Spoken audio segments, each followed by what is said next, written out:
E nós temos de verificar que em qualquer das nossas concepções sobre como esse federalismo se operacionaliza para cumprir o tema que é proposto por esse ciclo, o Sistema Nacional de Educação e a Valorização da Carreira Docente, nós temos de levar em conta diversidade, coesão e unidade. Isso significa, portanto, que os diferentes falares devem ser observados. Isso significa que as tradições culturais devem ser valorizadas. Isso significa que nós temos de agir para superar o processo de inclusão e chegar numa etapa que é superior à inclusão, a etapa de coesão. Nós ainda estamos na fase da inclusão das diversidades, do combate à homofobia, da educação sem racismo, da educação sem machismo, da educação sem violência.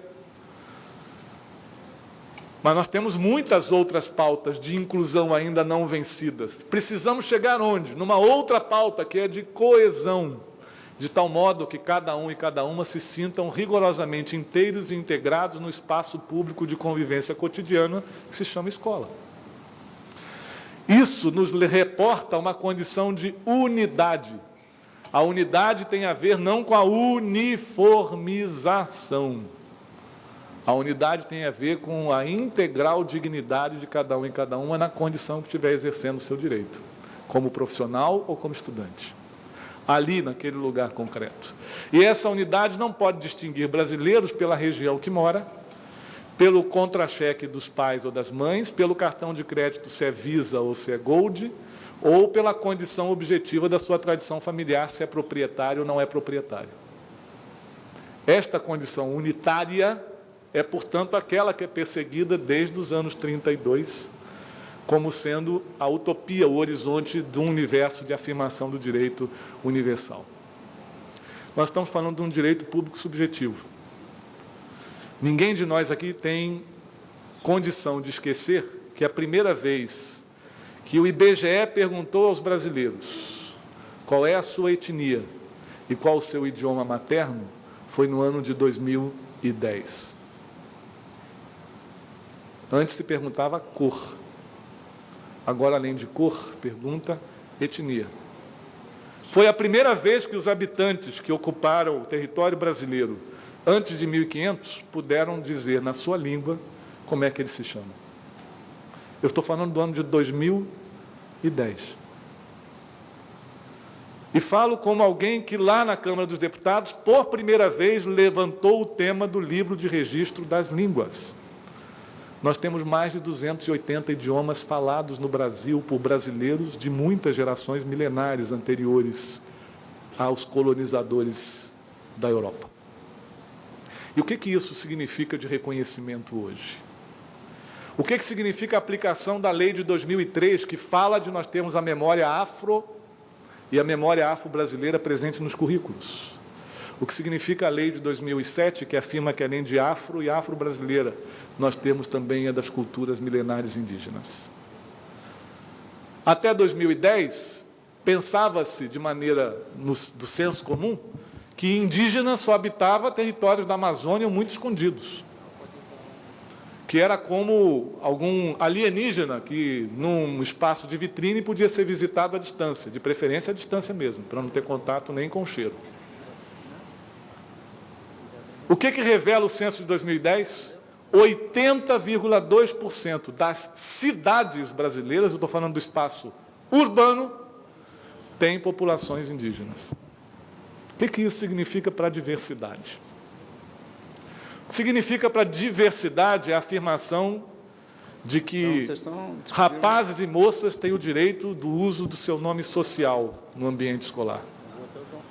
O que isso interfere nas concepções, inclusive de família que nós temos, de tradição cultural, de linguagem, de predisposição, de postura discriminatória ou não. O que significa de revisão de livros didáticos. O que significa afirmar que nós não somos mais um país católico, terra de Santa Cruz, ilha de Vera Cruz. O que significa dizer que a escola, como espaço público, é um espaço laico, em que pese ter o direito, quem tem suas religiões professadas, de, no ato da matrícula no ensino fundamental, ter o espaço do ensino religioso garantido, mas é facultativo aos pais e aos alunos. E quando eu falo do ensino religioso, não é o proselitismo de uma religião, de uma cultura. O que isso significa para esse novo desenho, para nós entendermos do que nós estamos falando ao afirmar direito público subjetivo.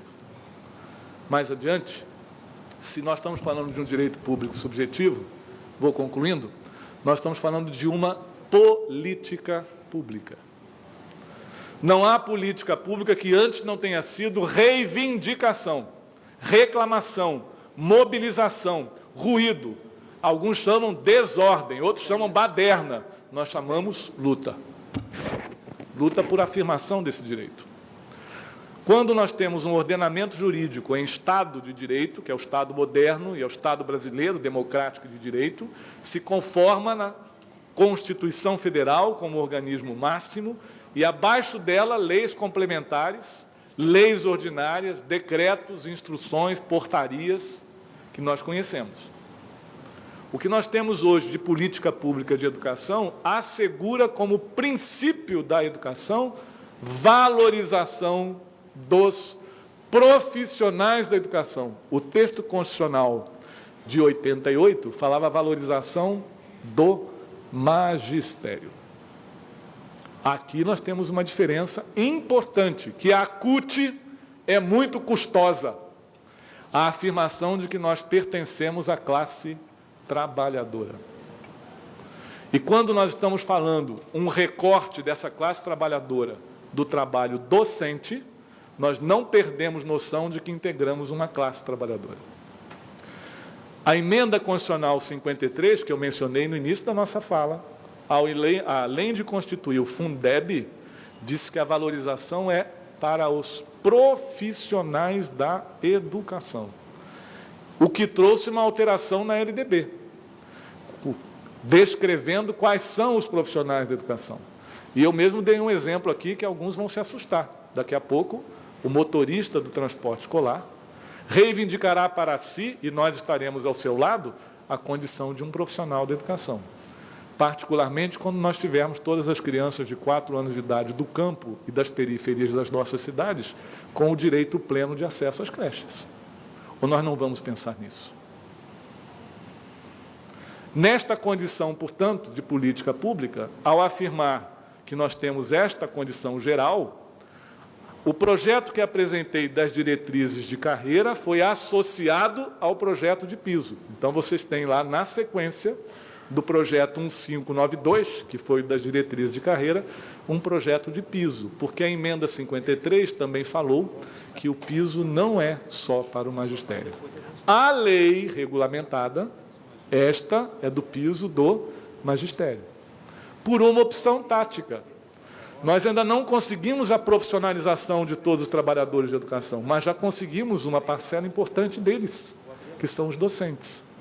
Para esta condição, alcançamos a regulação do piso salarial profissional nacional, que é uma política pública de valorização, preceito constitucional da educação. Bom, hoje ela ainda é cheia de pontas, como nós vimos naquele desenho. Vocês viram que aquele slide é um slide de quebra-cabeça, onde nós temos pontas, porque precisa ganhar a conformação ordenada de um sistema nacional. 3 verbos foram apresentados ali na exposição do Helder. Se eu não estou enganado, articular, coordenar e regulamentar. Portanto, um sistema nacional, eu acho que você estava copiando o texto do Saviani, não, acho que estava citado entre aspas, um organismo articulador, coordenador e regulamentador.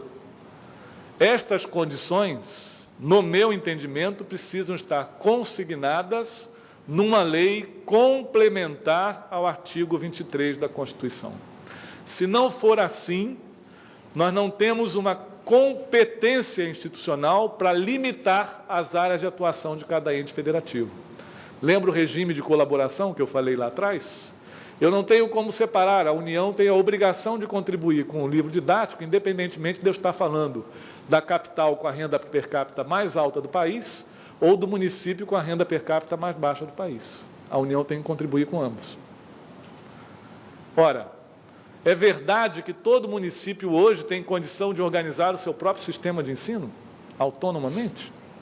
Isso é verdadeiro para o desejo que nós temos de unidade, de coesão, de diversidade? É verdade que os estados têm de ter, em todas as condições, o mesmo tipo de oferta do ensino? Isso nós temos de observar.